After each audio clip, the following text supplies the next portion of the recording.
So I've been practicing for 10 years and it's been in the school setting. I just made 10 years, guys. This January, I made my 10-year mark. It doesn't even feel like 10 years, but I'm happy. I currently work with ninth graders at a charter school in the Bronx. Absolutely love high school. And I'm also a certified lead advocate for the Amputee Coalition and a TEDx speaker. I did a TEDx on the illusion of inclusion. And as Terry said, I am Miss Wheelchair America 2026, which I'll talk about that a little bit later. So today's agenda, what do we need to know about high school students? What is literacy and language? Assessments you can use, goals you will target in session, techniques and strategies, activities you can use, collaboration in the high school population, advocacy in the high school population, and then my own advocacy experience. So has anyone here worked with high school students? What are your feelings about it? And if it's in the chat, I'm sorry I can't see the chat. So Terry, can you let me know if anything's coming through the chat? Hello, this is Ayadeli Hicks. Yes, I've worked with high school students. Thank you. Oh, you're welcome. Do you love it? I like, you know what? I like all the populations. Every population has something to offer. Me too. Me too. I feel the same way. I Okay. can't say, I can't say, when I did work for the DOE, I worked as a contractor. First, I was Hmm. in the DOE as an employee, and then I became a contractor, and I did home services for the DOE. And I think I had like one 17-year-old student who needed speech and language therapy. And I thought it was a great experience working with, you know, working with a high school student. I never had that experience, but it was a great experience for me, especially Oh, doing it in the home. Yeah. yes. I absolutely love working with high school students. One of my favorite populations, just the best. So let's see. There we go. So high school students range in age from 14 to 18 years old. Most of the diagnosis you will see is expressive, receptive, or mixed language disorders. So that just means they can either express what they want to say but can't write it down really well, or they can't write down what they want to say but they can express it verbally really well. Or you're going to have difficulties in both of those areas. Some executive functioning challenges. Occasionally, you get students with disfluencies or speech difficulties, but not that often, at least in my experience. And then, according to ASHA, participation in speech and language services tends to decrease when children are in high school. In my experience, this is totally true. It's a lack of motivation. They have been in speech therapy for years and they are over it. And also the social pressures of just trying to fit in and, be along with their peers and get along with their peers. And then also the academics is extremely, extremely hard. And then you got to think about college or any vocational work. So that's added pressure.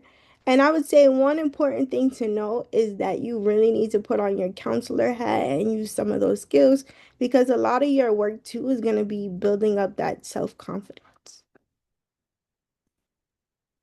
So, what is language and literacy? Language is a complex system that has five components and they all help with thought and communication. So, of course, we have phonology, which is our sound system, morphology, which is the word structure, syntax, which is your sentence structure, semantics, which is meaning or vocabulary, and pragmatics or your social use, right? And then literacy is the ability to read and write, and these skills are important for school, at work, and at home. Spoken language provides the foundation for reading and writing. Spoken and written language have that reciprocal relationship, and children with spoken language problems often struggle in these areas as well. So, assessments you can use with the high school population. I personally love dynamic assessment. So you could do any type of assessment you want, whether it be the slam cards, whether it be some of the assessments that I put up here. So you would test them, right? Teach them the skills after you realize what it is they need help with, and then you retest them, which I really like this because they get to see their own growth. A lot of the times when you work with high school students, like I said before, they're over speech therapy, right? So, or sometimes I'll get students that are like, I don't need this anymore because I speak perfectly fine. What am I here for? So half the time they don't even know why they come to you. So the very first thing I like to do is explain why they're there with me, and then tell them what issues they might struggle with.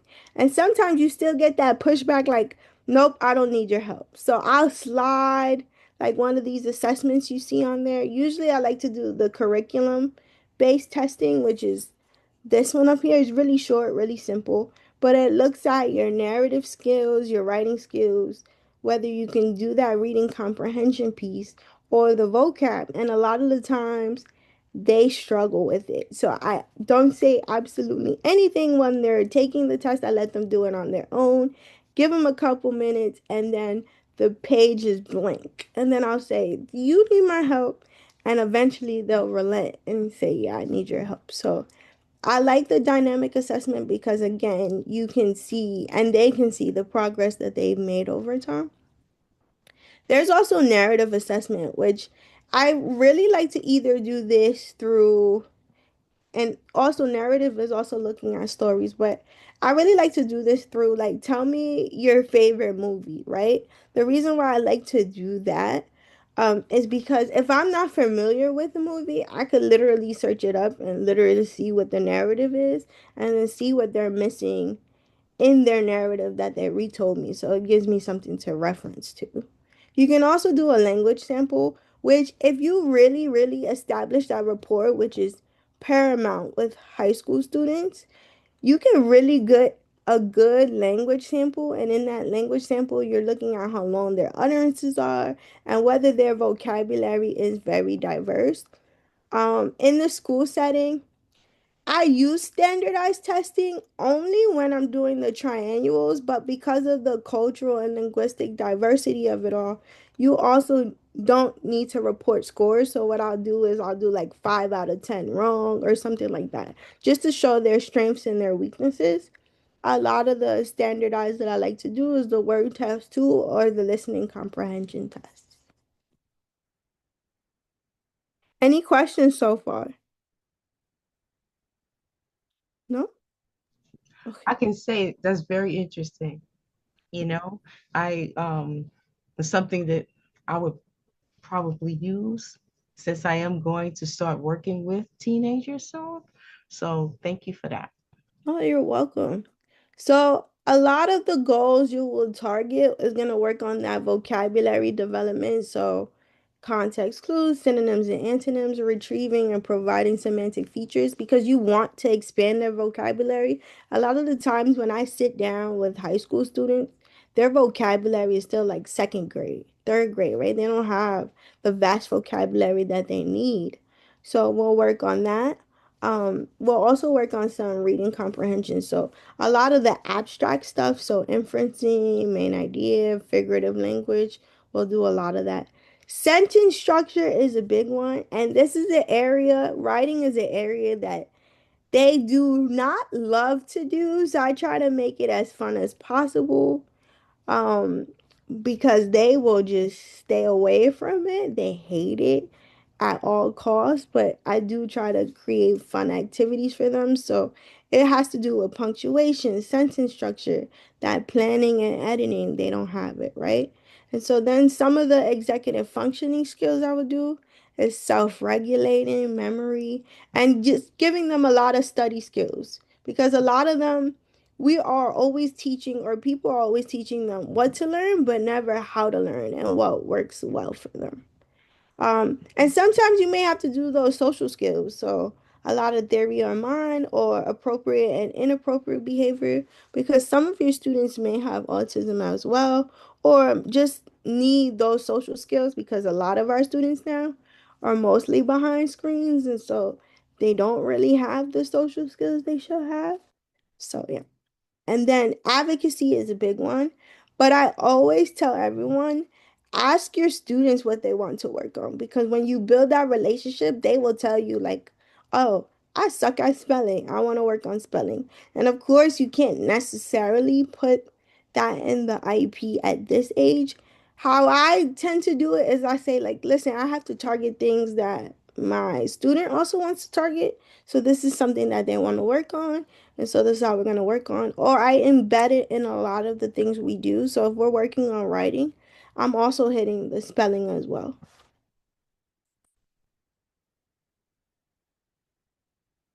So techniques and strategies you can use. I love the sketch and speak, especially for students that are expressive but can't necessarily write it down receptively. So, and a lot of my students, especially now, like to draw.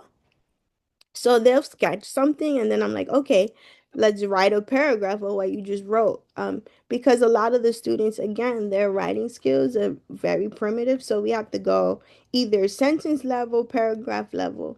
But most of the students I'm working with now are paragraph level. So they'll draw something and they love to draw. And then I'll say, okay, let's write about it. Semantic mapping. So that's an example of what's here. So you'll have the word in the middle, walk, and then a lot of words that's associated with it. But the way that I like to do my semantic mapping is you're going to have the word in the middle, and then I'll tell them to write down the actual definition of the word. Then I'll tell them to write the slang version, which is like the decontextualized version of it. So, but I like to tell them slang because that's the only way they understand it. So I'll say, write the slang version, your slang version. Then I'll tell them put something that helps you remember, and then I'll tell them to draw something that resonates with them with that word. So that's how I like to do the semantic mapping. I also have a lot of visuals. So I'll have a visual and it'll say like, what are context clues? Okay, when you come across a word you don't know, here's the steps for figuring it out on your own. And a lot of the times they will take those rules with them into their classroom and sneak it, behind their book or something and use it with them. So it's really good. Or as well as I said earlier, you can work on some narratives. Any questions? No, we're good. So, my favorite part, everybody thinks that by the time you get to high school, you can't really play games as much anymore. But I kind of debunked that because I had speech prior and I love, love, love to make activities fun and engaging. It just gets them into it. So some of the ones that I really like to use is categories because again, it's working on that vocabulary development. And if your child also has, if your high school also has word retrieval issues, so where they can't think of the word off the top of their head, categories teaches them that you have to be quick with your responses and you can embed some of that spelling in there and work on it. So it's awesome. Tapple is another one that I like because you have to think of, they give you a category and then you have to think of the word off the top of your head before the timer runs out. It's great. And Jenga Maker is a new one that I found. And that is basically you have to create whatever is on that card. So it's a team game. You have to create what is ever on that card. One person is just giving you the directions, and then the other person is manipulating the pieces, which is also good because then they have to dig in their vocabulary repertoire to bring out the words to tell the person exactly how they want the sculpture to look. So it's awesome. But also I would say like always do activities that are salient for them. So some of my high schoolers love music. So when we work on inferencing, I'll do inferencing through music lyrics that they like. Or this group that I have particularly likes murder mysteries. So again, that AI implementation, I'll go into ChatGPT and say, like, listen, I want you to create inferencing murder mysteries that are like a whodunit, but age appropriate, and give me some questions that go with it. And it works out really well. They actually love those and keep asking me to make them every week.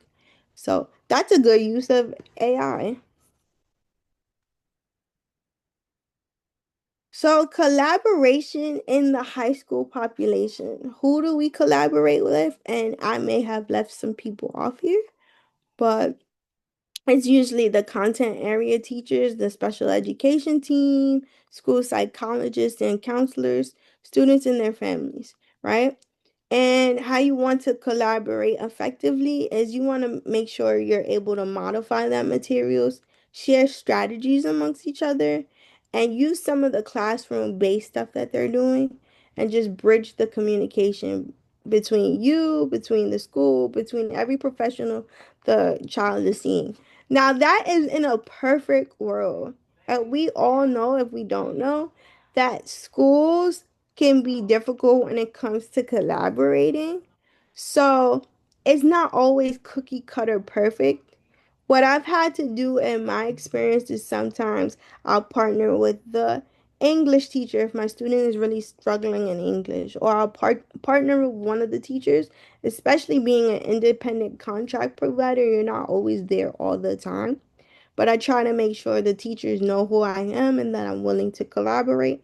So that's one way you can do it, is just like partner with your teachers and then try to modify the materials. But again, it's not always a perfect world. So sometimes the way that I have to do it is I have to tell my students, okay, what work do you have? What work do you want to work on today?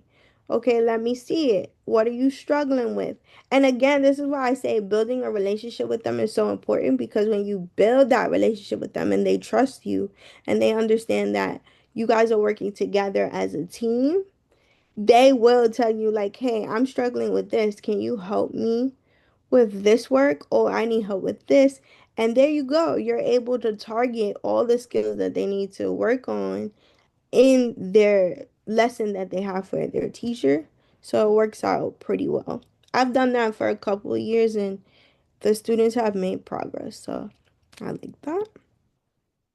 So advocacy in the high school population. Your role as the SLP, of course, you're always going to advocate for the appropriate language supports and accommodations that they need. Ensure that your IEP addresses post-secondary goals. So like right now I'm working with ninth graders, so I still do a lot of the language stuff. But when I hit like 10th grade, 11th grade, 12th grade, we start working on interviewing, filling out job application, resumes, right? Depends on what they want to do. And we start working on those college ready skills, and critical thinking skills that they're going to need for college. And you push for either services to be dismissed because they no longer need the services, or you push for continued support. A lot of the times, what happens is that when they get older, they either want the services to go down, or what I've been experiencing lately is that they want the services increased without any rhyme or reason. So I've been having to advocate for I don't think my student needs 40-minute sessions because he's making progress on 2 times 30 minutes, or he may need more. Has anyone experienced that?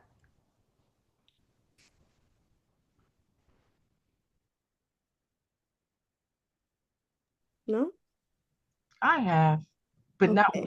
not with high schoolers. Now it's high school. Yeah, but Okay. I understand that sometimes you would have to advocate for, for students who need services or who needs to decrease. So I definitely understand that.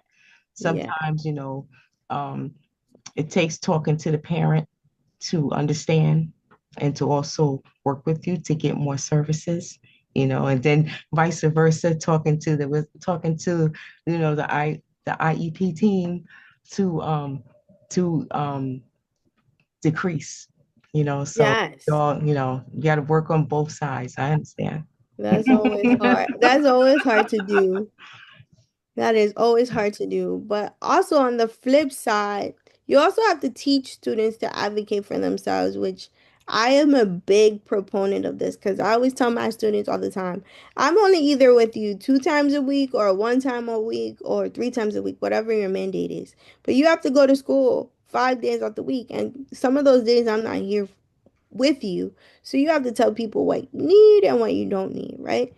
But a lot of the times, like I said earlier, the students don't even know what their weaknesses are. So a lot of the times when I start off my sessions, I'm like, okay, hey, this is what I noticed. Like when you're trying to say something that you want to say, you don't really say it the way that you want to say it, or the words don't come out right.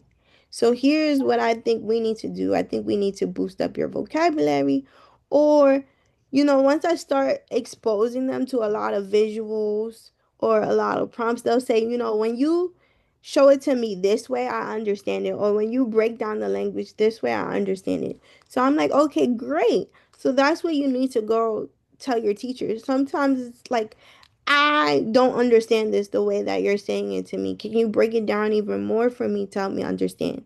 Of course, teachers don't always know how to do that. But if a teacher does see that that student is struggling or knows because the student made them aware, then they might come to the SLP and be like, can you help so and so with this? They're really struggling and I don't know how to break it down.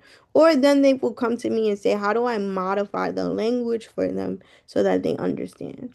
Um, Teach them about their IEP. A lot of the times in my experience, they don't even know what an IEP is. So then I have to explain to them what it is and why they have it.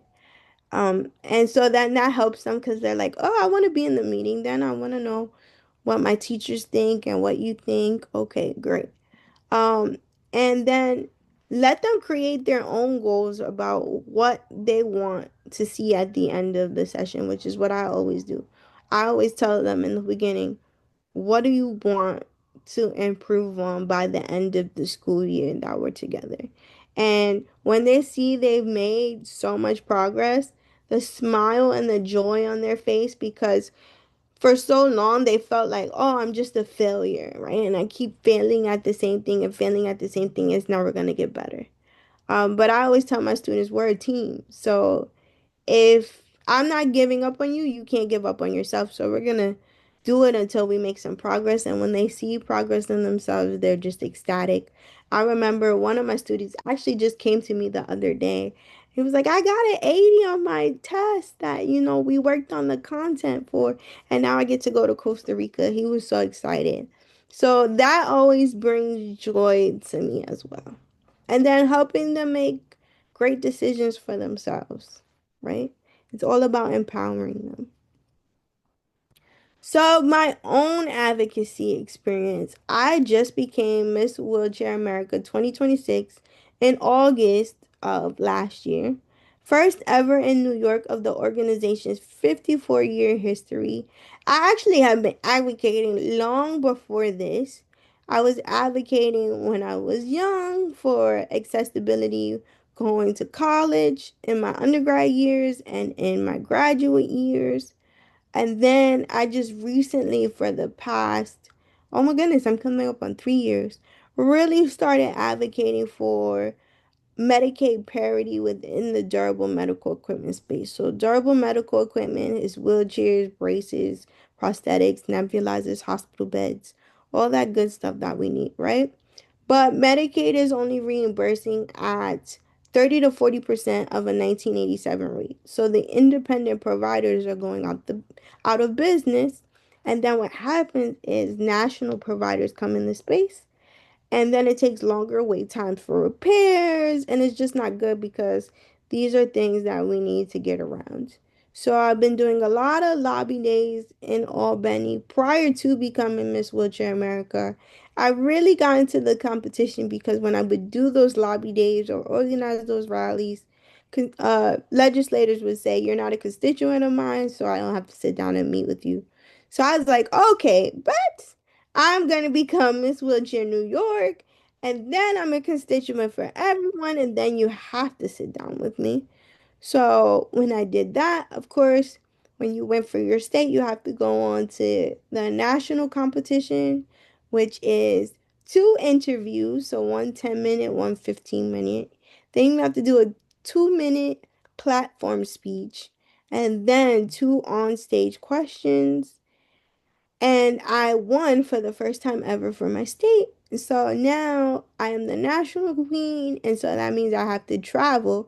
in addition to doing all of my jobs. But it's been a wonderful experience and great. And then, do we have any questions? Here's my Instagram. Oh, and I didn't put my email, but if you have any questions or want any resources, I can put my email in the chat.